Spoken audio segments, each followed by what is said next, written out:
Canal 7 y la Universidad Católica de Santiago del Estero presentan al Padre Ariel Álvarez Valdés en La Otra Cara de la Verdad.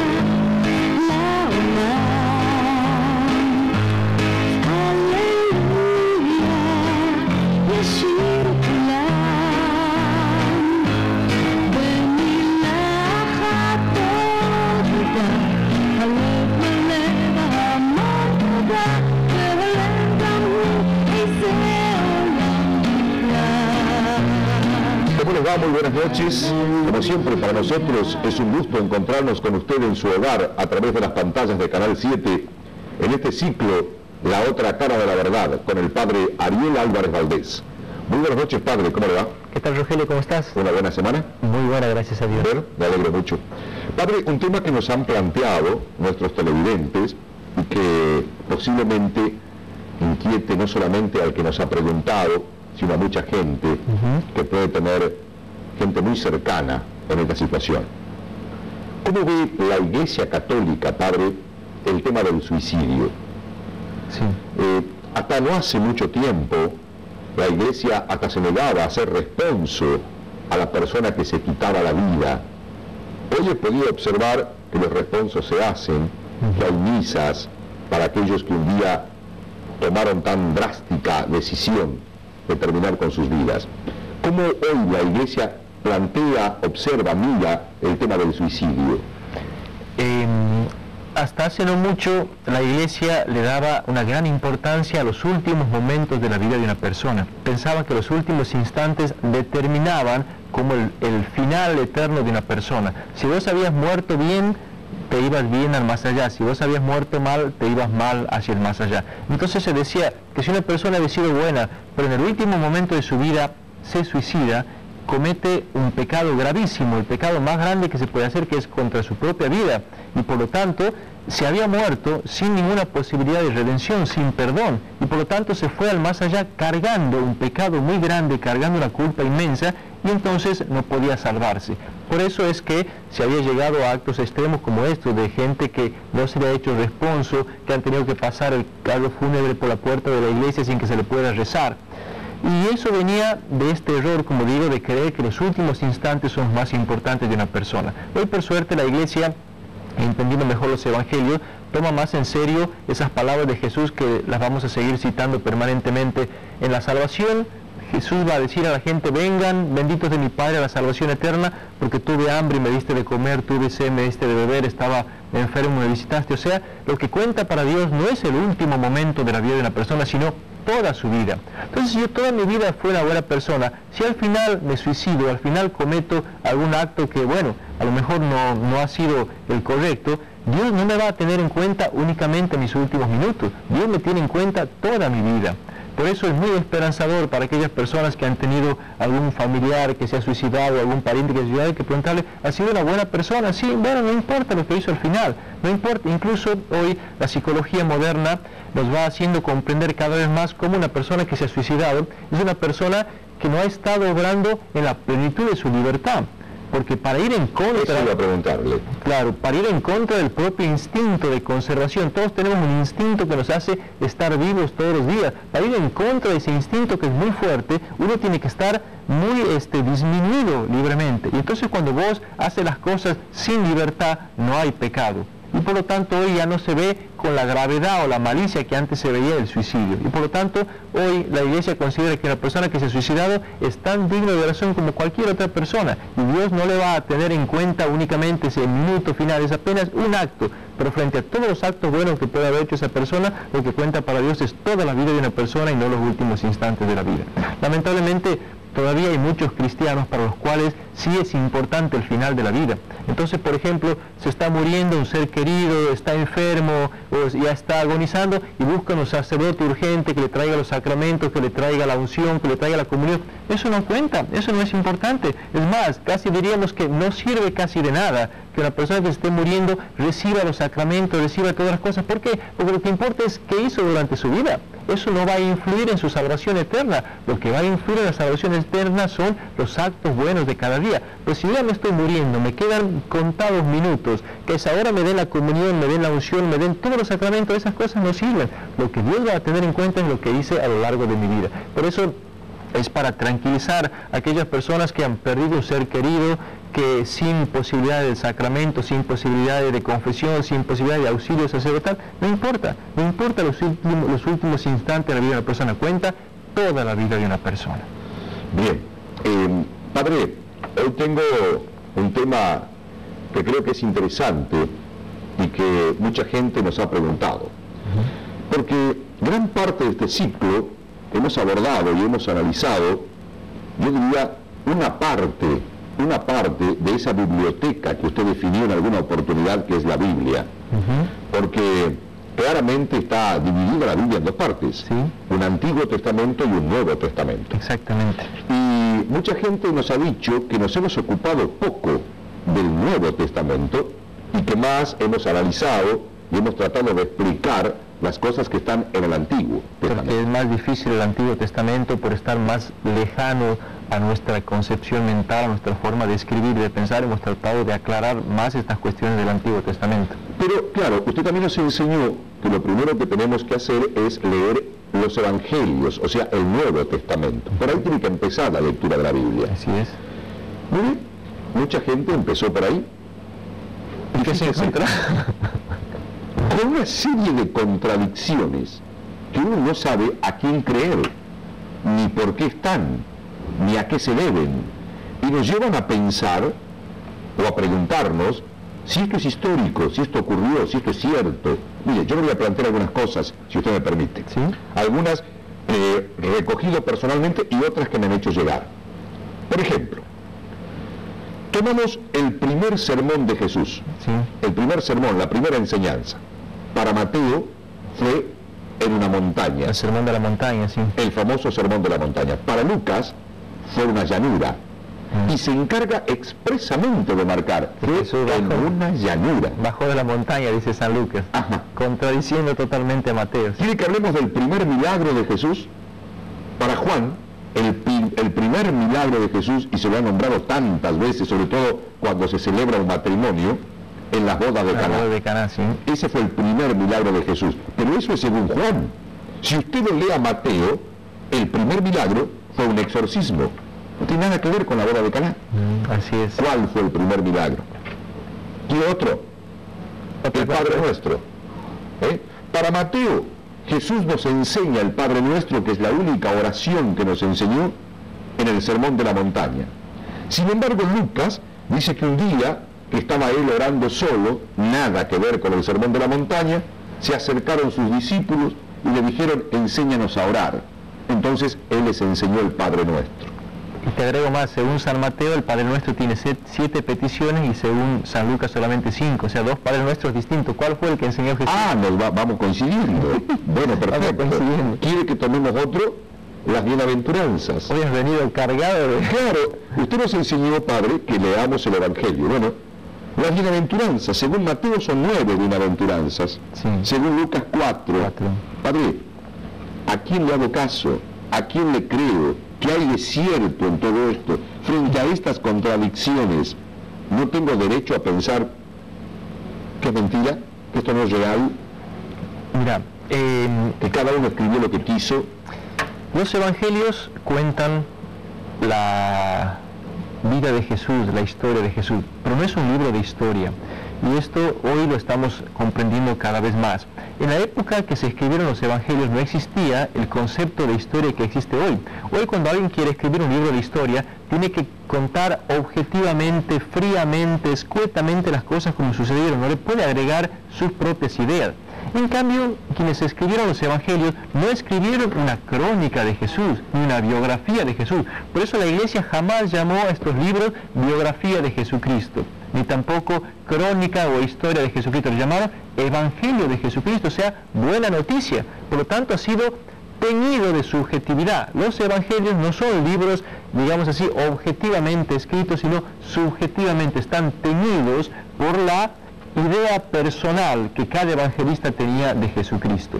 ¿Y esto por qué? Porque cada evangelista contó la vida de Jesús, pero adaptada a distintas comunidades, a distintas circunstancias. San Mateo escribía para los cristianos de Siria, tenían ciertos problemas, adaptó la vida de Jesús para los cristianos de Siria. San Marcos escribe para los cristianos de Roma, tenían otras dificultades distintas, adapte el Evangelio para esa comunidad. San Lucas escribe para Grecia, adapta el Evangelio para ellos. San Juan escribe para Éfeso con otras características diferentes, retoca, remodela las actividades de Jesús y lo adapta para esa comunidad. Entonces tenemos 4 evangelios que cuentan lo mismo, pero de manera diferente. No estamos hablando de un libro, perdóneme, entonces puramente humano, donde Dios no tiene nada que ver. No, en la parte humana aparecen las adaptaciones, en el trabajo que hizo cada evangelista para componer el libro, pero nosotros creemos desde nuestra fe que Dios estuvo inspirando a cada uno de estos evangelistas para que cada uno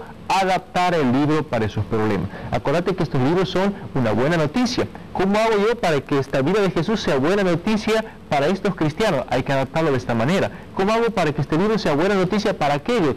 Jesús los ilumina para que los adapte de aquella manera. O sea, todos cuentan cosas históricas, todos cuentan cosas ciertas, pero adaptadas, cambiadas, refundidas, modificadas de tal manera que cada uno pueda, digamos así, tener el libro convertido en buena noticia para ellos. Bien. Lo que podía ser buena noticia para uno no era para otro, entonces los otros suprimen ciertas cosas y agregan otras. Bien. Uno de los evangelistas escribe para Siria, el otro escribe para los judíos, el otro le escribe a los griegos, cada uno escribe a una comunidad. Sí. Esos libros están adaptados a los problemas o a las soluciones que necesitaban aquellas comunidades. Así es. ¿Para qué me sirve a mí 2000 años después, entonces?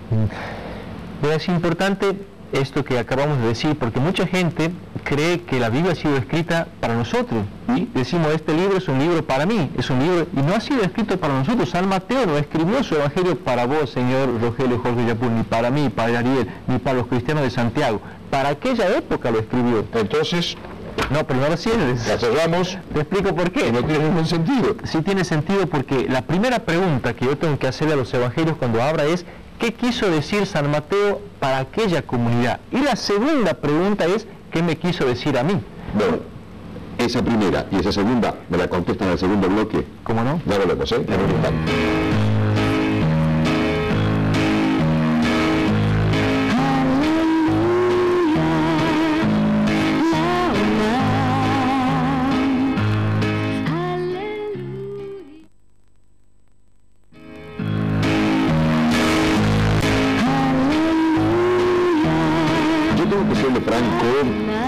Muchísimas dudas, quizá nos queda un poquito de tiempo, estamos empezando el segundo bloque, estoy confundido.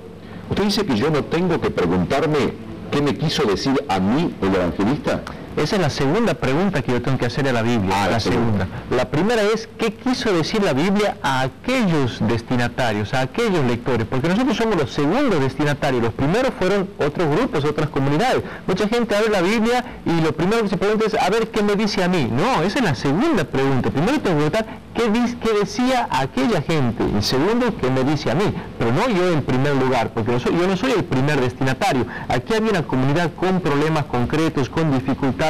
Entonces, conociendo yo qué problemas tenía, por ejemplo, la comunidad de Mateo, el grupo de Marcos, los cristianos de San Lucas, yo puedo entender en segundo momento, bueno, ahora qué me dice a mí los evangelios. Entonces, es muy importante saber a qué comunidad escribió cada uno de los evangelios y cómo cada evangelista adaptó la vida de Jesús a esas comunidades. Claro, pero si Lucas, Mateo, Marcos o Juan pretendían transmitirle soluciones a los problemas de aquella época, sí, ¿qué podían saber los problemas que voy a tener yo hoy, en el siglo XX, casi en el XXI?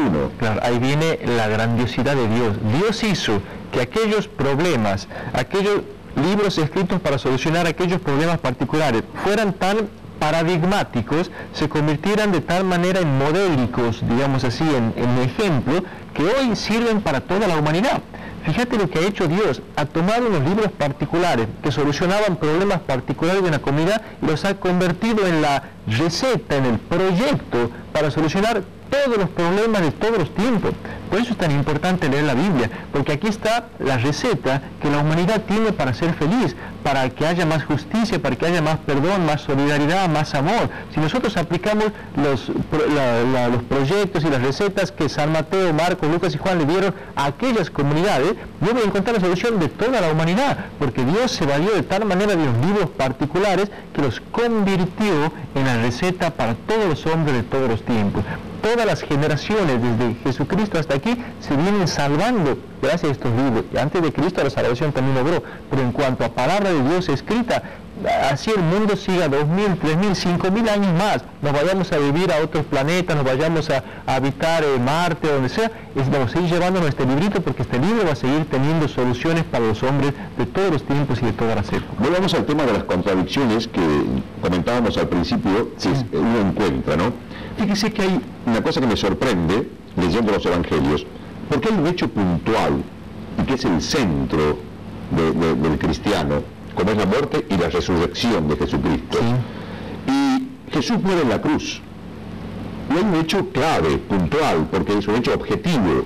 Ahí Él está clavado en la cruz y pronuncia unas palabras. Las últimas palabras. Las últimas palabras de Jesús.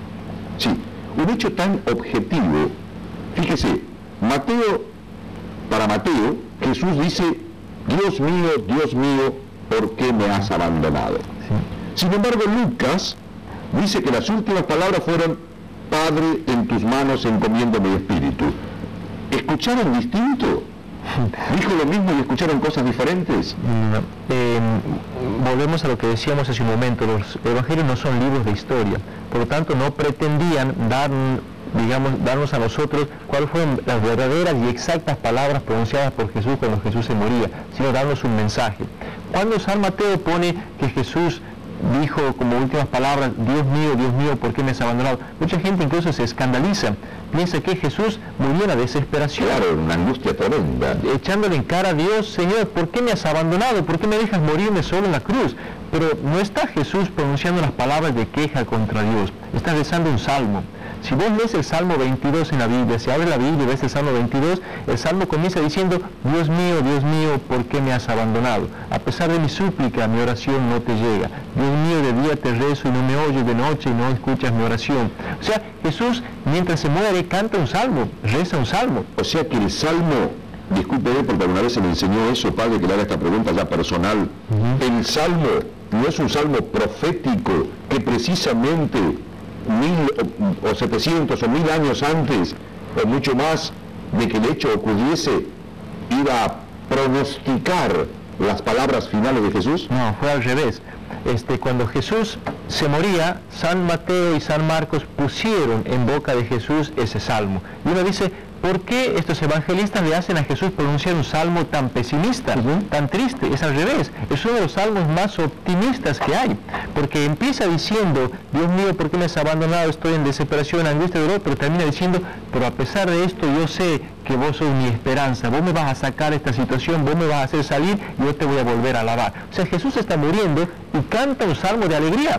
Jesús está en el peor momento de su vida y sin embargo está pensando que Dios lo va a recuperar, lo va a hacer salir de esa situación. Por lo tanto, ¿qué nos quiere mostrar con esto los evangelistas? Que cuando Jesús se está muriendo con esperanza, no se está muriendo con angustia, se está muriendo sabiendo que Dios lo va a hacer salir de esa situación. Bueno, yo le decía que hay hechos objetivos, que son hechos puntuales. Disculpame, y te contestaba lo de por qué cambia San Lucas. Sí, claro. Porque San Mateo, como le escribe a una comunidad judía, los judíos leyendo este evangelio podían entender las palabras de Jesús. Pero San Lucas escribe un grupo de cristianos no judíos. Entonces estas palabras en la boca de Jesús podían escandalizar a estos lectores. ¿Qué hizo San Lucas? Cambió esta frase y puso otra. Puso, Padre, en tus manos encomiendo mi espíritu, porque era una palabra mucho más comprensiva. Era otro salmo esperanzador, pero más fácil que entendieran sus lectores. Es una palabra, cada uno escribió lo que quiso. Lo que Dios le inspiró, no lo que quiso. Lo que Dios le inspiró para que sus lectores recibieran una buena noticia. Para cada comunidad era buena noticia esta palabra de Jesús. Yo le decía en hechos puntuales, ¿verdad? Sí. Hay un hecho puntual clave en la vida de Jesús, su bautismo. El bautismo de Jesús. Jesús fue bautizado, sí, como cualquier judío de aquella época. Por Juan el Bautista, sí. Por Juan el Bautista. Ahora fíjese, padre, los 4 evangelistas cuentan diferente el hecho. Una versión distinta. Sí. Jamás vamos a saber cómo fue el bautismo de Jesús de esa manera.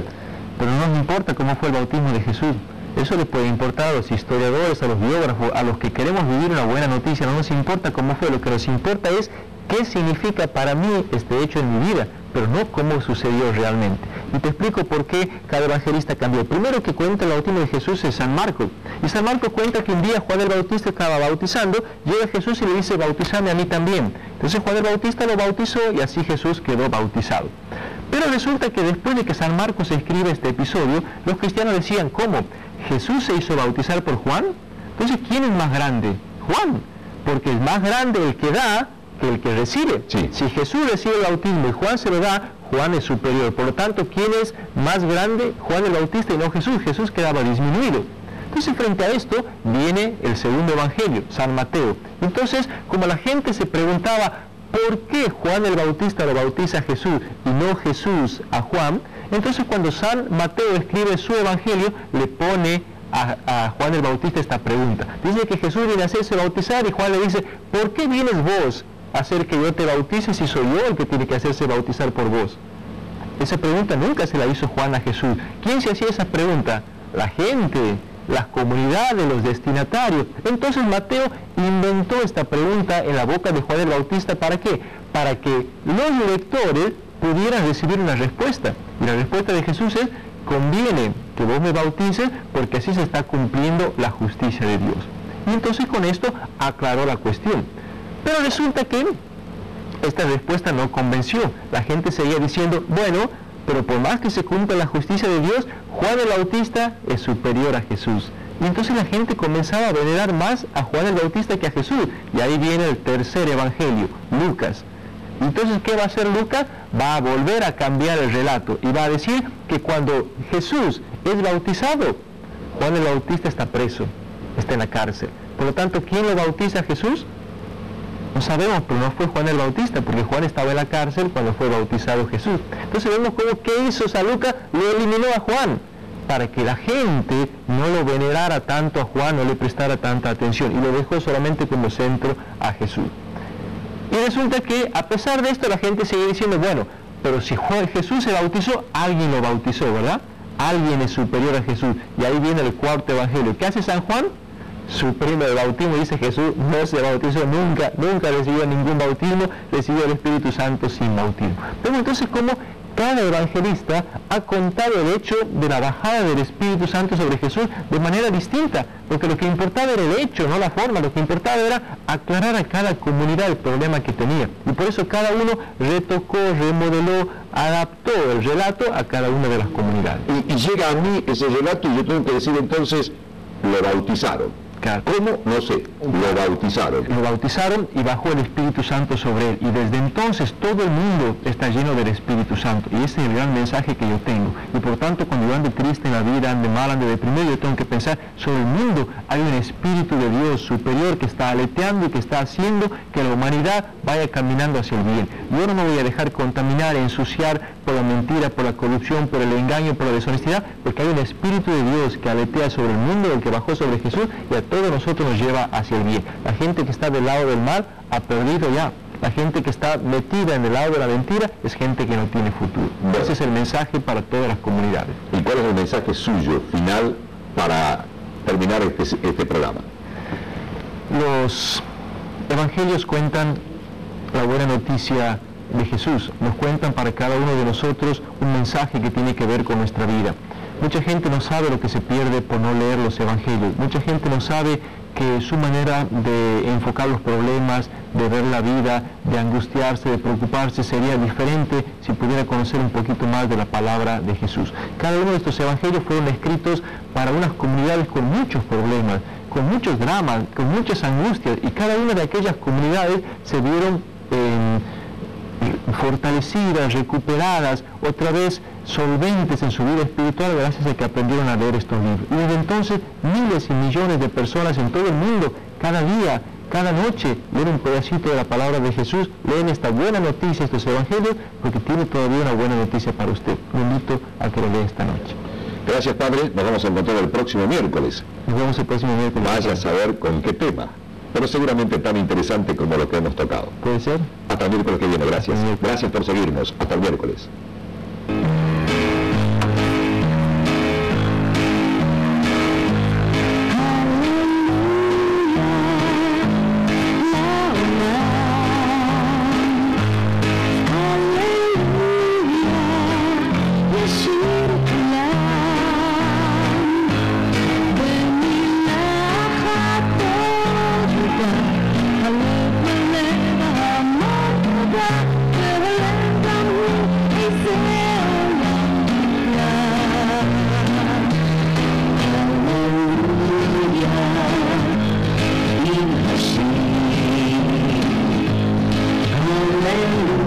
Hallelujah, a young